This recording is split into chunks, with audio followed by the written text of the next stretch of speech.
ಮತ್ತು ನನ್ನ ದಿನಚರಿ ನೋಡೋಕೆ ಹೋದರೆ ನಮ್ಮ ಲೈಫನ್ನು ನಾನು ಎಷ್ಟು ಕ್ರಿಯೇಟ್ ಮಾಡಿದೆ ಅನ್ನೋದು ಮುಖ್ಯ. ಸೊ ಎಷ್ಟು ಡಿಫಾಲ್ಟ್ ಆಗಿ ನನ್ನ ಲೈಫ್ ಆಯಿತು ಅನ್ನೋದಕ್ಕಿಂತ ನನ್ನ ಲೈಫನ್ನು ನಾನು ಯಾವ ರೀತಿ ಕ್ರಿಯೇಟ್ ಮಾಡಿಕೊಂಡೆ ಅನ್ನೋದು ಮುಖ್ಯ ಆಗುತ್ತೆ. ನಾನು ಒಂದು ಕನ್ಸಿಸ್ಟೆಂಟಾಗಿ ನಾನು ಏನಾದ್ರು ಒಂದು ಫಾಲೋ ಮಾಡ್ತೀನಿ ಅಂತಂದರೆ ಡೈಲಿ ಜರ್ನಲ್ ಬರೀದನ್ನ ಫಾಲೋ ಮಾಡ್ತೀನಿ ನಾನು.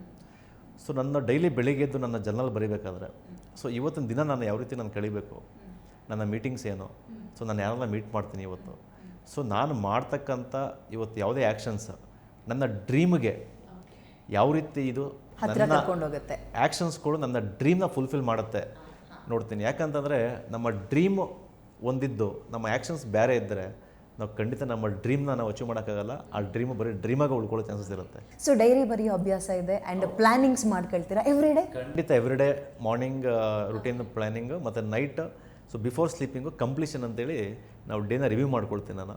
ಸೊ ಇವತ್ತು ಬೆಳಿಗ್ಗೆಯಿಂದ ನಾನು ಏನೇನು ಮಾಡಿದೆ ಇವತ್ತು, ಸೊ ನಾನು ಏನೇನು ಇವತ್ತು ಒಳ್ಳೆ ಕೆಲಸ ಮಾಡಿದೆ, ಸೊ ನಾನು ಅದು ಎಷ್ಟು ಇಂಪಾರ್ಟೆಂಟ್? ರಾತ್ರಿ ಮಲಗಬೇಕಾದ್ರೆ ಇಡೀ ದಿನ ಹೆಂಗಿತ್ತು ಅಂತ ಗ್ಲಾನ್ಸ್ ಮಾಡ್ಕೊಳ್ಳೋದು ಒಬ್ಬ ಬಿಸ್ನೆಸ್ ಮನ್ಗೆ ಎಷ್ಟು ಇಂಪಾರ್ಟೆಂಟ್? ಆ್ಯಕ್ಚುಲಿ ಅದು ವೆರಿ ವೆರಿ ಇಂಪಾರ್ಟೆಂಟ್. ಸೊ ಏನಾಗುತ್ತೆ ಸಮ್ಟೈಮ್ಸ್ ನಮ್ಮ ಡೈಲಿನ ಆ ಡೇನ ಕಂಪ್ಲೀಷನ್ ಅಂತ ಕರಿತೀವಿ ನಾವು. ಸೊ ನೀವು ಕಂಪ್ಲೀಟ್ ಮಾಡಿದಾಗಲೇ ನಿಮಗೆ ಗೊತ್ತಾಗುತ್ತೆ ದ ಡೇ ಇಸ್ ಕಂಪ್ಲೀಟೆಡ್ ಅಂತೇಳಿ. ಸೊ ನಿಮಗೆ ಡೈಲಿ ನೀವು ಆ ಕಂಪ್ಲೀಷನ್ ರಿವ್ಯೂ ಮಾಡ್ಕೊಳ್ಳುವಾಗ ಸೊ ನೀವೇನಾದರೂ ನಿಮ್ಮ ಲೈಫಲ್ಲಿ ಏನಾದರೂ ನೀವು ಕೆಲವೊಂದು ಮಿಸ್ಟೇಕ್ ಮಾಡಿದರೆ ಅದನ್ನು ನೀವು ಕರೆಕ್ಷನ್ ಮಾಡ್ಕೋಬೋದು ನೆಕ್ಸ್ಟ್ ಡೇ.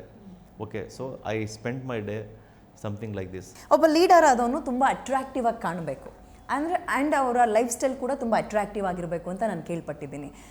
ನಾನು ಹೇಳೋದೊಂದು ಮಾಡೋದು ಇನ್ನೊಂದು ಅಂದರೆ ಡೆಫಿನೆಟ್ಲಿ ಅದು ತಾಳಮೇಳ ಇರಲ್ಲ, ಸರಿಯಾಗಿ ವರ್ಕೌಟ್ ಆಗಲ್ಲ. ನಿಮ್ಮ ನಿದ್ರೆ ಹೇಗಿರುತ್ತೆ, ನಿಮ್ಮ ಡೇ ರೊಟೀನ್ ಕೇಳಿದೆ, ನೀವು ಫುಡ್ ಇಂಡಸ್ಟ್ರಿಲೇ ಇರೋದ್ರಿಂದ ಕೇಳ್ತಾ ಇದ್ದೀನಿ, ಹೇಗಿರುತ್ತೆ ನಿಮ್ಮ ಮೀಲ್ ಪ್ಲೇಟ್, ಎಷ್ಟು ಕಲರ್ಫುಲ್ ಆಗಿರುತ್ತೆ? ಡಯಟ್ ಅನ್ನೋದು ಎಷ್ಟು ಇಂಪಾರ್ಟೆಂಟ್ ಒಬ್ಬ ಬಿಸ್ನೆಸ್ ಮನ್ಗೆ? ಆ ಡಯಟ್ ಅನ್ನೋದು ಅವನ ಕೆಲಸಕ್ಕೆ ಎಷ್ಟು ಸಪೋರ್ಟ್ ಮಾಡುತ್ತೆ? ಖಂಡಿತ ಇವನ್ ಬಿಸ್ನೆಸ್ ಮ್ಯಾನ್ ಆಗಲಿ ಲೀಡರ್ ಆಗಲಿ ಎಲ್ಲರಿಗೂ ಕೂಡ ಆ ಒಂದು ಡಯಟ್ ಡಯಟ್ ಅನ್ನೋದಕ್ಕಿಂತ ಅವನ food habit very very important. So ಏನಾಗುತ್ತೆ, how you do anything you do everything ಅಂತ ಒಂದು ಗಾದೆ ಇದೆ.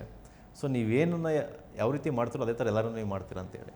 ಸೊ ನಿಮ್ಮ ಊಟನೇ ನೀವು ಒಂದು ಆನ್ ಟೈಮ್ಗೆ ಮತ್ತು ಏನು ತಿನ್ನಬೇಕು ಏನು ತಿನ್ನಬಾರ್ದು ಅಂತ ನಿಮಗೆ ಗೊತ್ತಿಲ್ಲ ಅಂತಂದರೆ ಸೊ ನಿಮ್ಮ ದೇಹಕ್ಕೆ ಎಷ್ಟು ಪ್ರೋಟೀನ್ ಬೇಕು, ಎಷ್ಟು ವಿಟಮಿನ್ ಬೇಕು, ಸೊ ಎಷ್ಟು ನಿಮಗೆ ನ್ಯೂಟ್ರಿಯೆಂಟ್ಸ್ ಬೇಕು ಅನ್ನೋದು ನಿಮ್ಗೆ ಗೊತ್ತಿಲ್ಲ ಅಂತಂದರೆ so that is like it's A default life.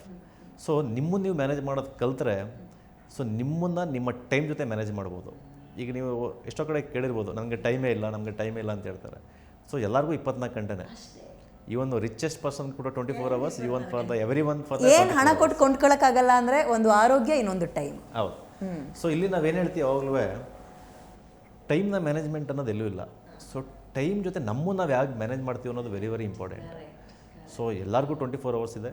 ನಮ್ಮನ್ನು ನಾವು ಹೇಗೆ ಮ್ಯಾನೇಜ್ ಮಾಡ್ತೀವಿ ಅನ್ನೋದು ಬರುವಾಗ ನಮಗೋಸ್ಕರ ನಾವು ಎಷ್ಟು ಟೈಮ್ ಕೊಡ್ತೀವಿ ಮತ್ತು ನಮ್ಮ ಡ್ರೀಮ್ನ ಅಚೀವ್ ಮಾಡೋಕ್ಕೋಸ್ಕರ ಎಷ್ಟು ಟೈಮ್ ಕೊಡ್ತೀವಿ ಮತ್ತು ನಾವು ಇನ್ನೊಂದು ಒಂದು ಕಾಂಟ್ರಿಬ್ಯೂಷನ್ ಈ ಸೊಸೈಟಿಗೆ ಒಂದು ಕಾಂಟ್ರಿಬ್ಯೂಷನ್ ಮಾಡೋದಕ್ಕೆ ಎಷ್ಟು ಟೈಮ್ ಕೊಡ್ತೀವಿ ಅದು ಭಾಳ ಮುಖ್ಯ ಆಗುತ್ತೆ. ಸೊ ಏನಾಗುತ್ತೆ, ನಮ್ಮ ಲೈಫ್ ಪರ್ಪಸ್ ಬಂದು ಯಾವುದೇ ಒಬ್ಬ ಲೀಡರ್ ಆಗಲಿ ಯಾರೋ ಒಬ್ಬ ಕಾಮನ್ ಮ್ಯಾನ್ ಆಗಲಿ ಒಂದು ಸಿಂಪಲ್ ಇಲ್ಲ ಆರ್ಡಿನರಿ ಜೀವನ ಮಾಡ್ಕೊಂಡು ಹೋಗೋದು ಅಷ್ಟೇ ಜೀವನ ಇರಲ್ಲ. ಸೊ ನಮಗೆ ಒಂದು ಸೊಸೈಟಿಗೆ ನಾವು ಒಂದು ಕಾಂಟ್ರಿಬ್ಯೂಷನ್ ಮಾಡಬೇಕಾಗತ್ತೆ. ಅದಕ್ಕೆ ನಾವು ಎಷ್ಟು ಟೈಮ್ ಕೊಡ್ತೀವಿ ವೆರಿ ವೆರಿ ಇಂಪಾರ್ಟೆಂಟ್. ಮತ್ತು ನಮಗೆ ನಾವು ಎಷ್ಟು ಟೈಮ್ ಕೊಡ್ತೀವಿ ವೆರಿ ವೆರಿ ಇಂಪಾರ್ಟೆಂಟ್. ಮತ್ತು ನಮ್ಮ ಡ್ರೀಮ್ ಆಗ್ಬೋದು, ನಮ್ಮ ಒಂದು ಕಂಪ್ನಿ ಏನು ಅಚೀವ್ಮೆಂಟ್ ಮಾಡಬೇಕಂತ ಹೇಳ್ತೀವಿ ಆ ಡ್ರೀಮ್ ಆಗ್ಬೋದು, ಮತ್ತು ನಮ್ಮ ಪರ್ಸ್ನಲ್ ಡ್ರೀಮ್ಗಳಾಗ್ಬೋದು. ಸೊ ಅದನ್ನೆಲ್ಲ ನಾವು ಫುಲ್ಫಿಲ್ ಮಾಡಲಿಕ್ಕೆ ಸೊ ನಮ್ಮ ಆ್ಯಕ್ಷನ್ಸ್ ಭಾಳ ಮುಖ್ಯ. ಬಡವನಾಗಿ ಹುಟ್ಟೋದು ತಪ್ಪಲ್ಲ, ಬಡವನಾಗಿ ಸಾಯೋದು ತಪ್ಪು ಅಂತ. ಬಡವನ ಅಂದರೆ ಕೇವಲ ಹಣದ ವಿಚಾರ ಮಾತ್ರ ಬರಲ್ಲ, ಆರೋಗ್ಯ ಹೇಗೆ ಕಾಪಾಡ್ಕೊಳ್ತೀವಿ, ಸಮಾಜಕ್ಕೆ ಏನು ಒಳ್ಳೆ ಕೆಲಸ ಕೊಟ್ವಿ ನಾವು ಬದುಕಿರೋ ತನಕ ಇದೆಲ್ಲವೂ ಮ್ಯಾಟರ್ಸ್ ಆಗುತ್ತೆ. ಖಂಡಿತ ಇದೆಲ್ಲನೂ ಮ್ಯಾಟ್ರ್ ಆಗುತ್ತೆ. ಆದರೆ ಏನಕ್ಕೆ ಇವತ್ತು ಒಬ್ಬ ಮನುಷ್ಯ ಅವನು ಮ್ಯಾನೇಜ್ ಮಾಡ್ಕೊಳಕ್ಕಾಗಲ್ಲ. ಇವತ್ತು ಯಾವುದೇ ಕೆಲಸಕ್ಕೆ ಹೋದರೂ ಅವನು ಸಕ್ಸಸ್ನ ನೋಡೋಕ್ಕಾಗಲ್ಲ, ಇಲ್ಲ ಅವನು ಏನೇ ಬಿಸ್ನೆಸ್ ಮಾಡಿದ್ರು ನಾನು ಫೇಲ್ ಆಗ್ತಾನೆ, ಇಲ್ಲ ಒಂದು ಸಕ್ಸಸ್ ಮಾಡೋಕ್ಕಾಗಲ್ಲ ಅಂತಂದ್ರೆ ತಿಳ್ಕೊಳಕ್ಕೆ ಹೋದರೆ ಆ್ಯಕ್ಚುಲಿ ನನ್ನ ಅನುಭವದಲ್ಲಿ ನಾನು ಹೇಳ್ಬೇಕಂತಂದರೆ I am the source for everything what is happening in my life. ನನ್ನ ಜೀವನದಲ್ಲಿ ನಾನು ಏನೇ ಇವತ್ತು ಆಗ್ತಾಯಿದ್ರು ಕೂಡ ಅದಕ್ಕೆ ನಾನೇ ಕಾರಣ. ಎಲ್ಲರೂ ಅಷ್ಟೇ, ನಿಮ್ಮ ಜೀವನದಲ್ಲಿ ನೀವು ಏನೇ ಆಗ್ತಾಯಿದ್ರು ಕೂಡ ಅದಕ್ಕೆ ನೀವೇ ಕಾರಣವಾಗಿರ್ತೀರ. ಸೊ ನಾವು ಇನ್ನೊಬ್ಬರನ್ನ ಬ್ಲೇಮ್ ಮಾಡ್ಬೋದು, but we don't have any guarantee. Okay, ನಾವು ಬೇರೆಯವರಿಂದ ನಾವು ಹಿಂಗಾಯ್ತು ಅಂತೇಳಿ ಆ್ಯಕ್ಚುಲಾಗಿ ನೋಡೋಕೆ ಹೋದರೆ so we are the source. So ನಾವೇ ಮೂಲ. ಇವತ್ತು ನಮ್ಮ ಲೈಫಲ್ಲಿ ನಾವು ಏನೇ ಆಗಬೇಕಾಗಿದ್ರು ಏನೇ ಆಗಿದ್ರು ಕೂಡ ಅದಕ್ಕೆ ನಾವೇ ಮೂಲ ಆಗಿರ್ತೀವಿ. ನಿಮ್ಮ ದಿನದ 24 ಗಂಟೆಯಲ್ಲಿ ಅರ್ಧ ಗಂಟೆ ನಮಗೆ ಕೊಟ್ಟಿದ್ದೀರಿ. ಆ್ಯಂಡ್ ಐ ನೋ ನೀವೆಷ್ಟು ಬ್ಯುಸಿ ಆಗಿದ್ದೀರಿ, ಎಷ್ಟು ಜನನ ಮಾತಾಡಿಸ್ಬೇಕು, ನಿಮ್ಮ ಕೆಲಸ ಎಷ್ಟೊಂದು ರಶ್ ಆಗಿದೆ ಅಂತ. ಬಟ್ ಈ ಟೈಮನ್ನು ಕೊಟ್ಟಿದ್ದಕ್ಕೆ, ಆ್ಯಂಡ್ ಒಬ್ಬ ಬಿಸ್ನೆಸ್ ಮ್ಯಾನ್ ಆಗೋಕ್ಕೆ ಈಗಲೂ ಸಮಯ ಮಿಂಚಿಲ್ಲ. ಆ್ಯಂಡ್ ಅವ್ರಿಗೆ ಇರಬೇಕಾಗಿರುವ ಕ್ವಾಂಟಿಟಿ ಆ್ಯಂಡ್ ಕ್ವಾಲಿಟಿಗಳೇನು ಇದೆಲ್ಲದ್ರ ಬಗ್ಗೆ ತಿಳಿಸ್ಕೊಟ್ಟಿದ್ದೀರಿ. ಆ್ಯಂಡ್ ನನ್ನ ಜೊತೆಗೆ ನೀವು ಒಂದೆರಡು ಶಾಪ್ನ ನನಗೆ ಕರ್ಕೊಂಡು ಹೋದರೆ ಅನುಕೂಲ ಆಗುತ್ತೆ ನಮ್ಮ ವ್ಯೂವರ್ಸ್ಗೂ ನೋಡೋಕ್ಕೆ. And thank you so much sir, thank you. ಖುಷಿ ಆಯಿತು ನಿಮ್ಮನ್ನು ಮಾತಾಡಿಸಿದ್ದು. ಎಸ್ ವೀಕ್ಷಕರೇ, ಇವತ್ತಿನ ಗೇಮ್ ಚೇಂಜರ್ನಲ್ಲಿ ಡೆಫಿನೆಟ್ಲಿ ನಮ್ಮ ಲೈಫ್ನ ಗೇಮ್ನ ಹೇಗೆ ಚೇಂಜ್ ಮಾಡ್ಕೋಬೋದು, ಡೈವರ್ಟ್ ಮಾಡ್ಕೋಬೋದು ಅಂತ ಅತ್ಯಮೂಲ್ಯವಾದ ಸಮಯವನ್ನು ಕೊಟ್ಟು ಒಳ್ಳೊಳ್ಳೆ ವಿಚಾರಗಳನ್ನು ತಿಳಿಸ್ಕೊಟ್ಟಿದ್ದಾರೆ ಮಹೇಶ್ ಅವರು. ಈ ಕಾರ್ಯಕ್ರಮ ನಿಮ್ಗೆ ಇಷ್ಟ ಆಗಿರುತ್ತೆ ಅಂತ ತಿಳ್ಕೊಳ್ತಾ ಕಾರ್ಯಕ್ರಮ ಮುಗಿಸ್ತಾ ಇದ್ದೀನಿ. ನೋಡ್ತಾ ಇರಿ ಗ್ಯಾರಂಟಿ ನ್ಯೂಸ್. ಸುದ್ದಿ ಖಚಿತ, ನ್ಯಾಯ ನಿಶ್ಚಿತ. Thank you.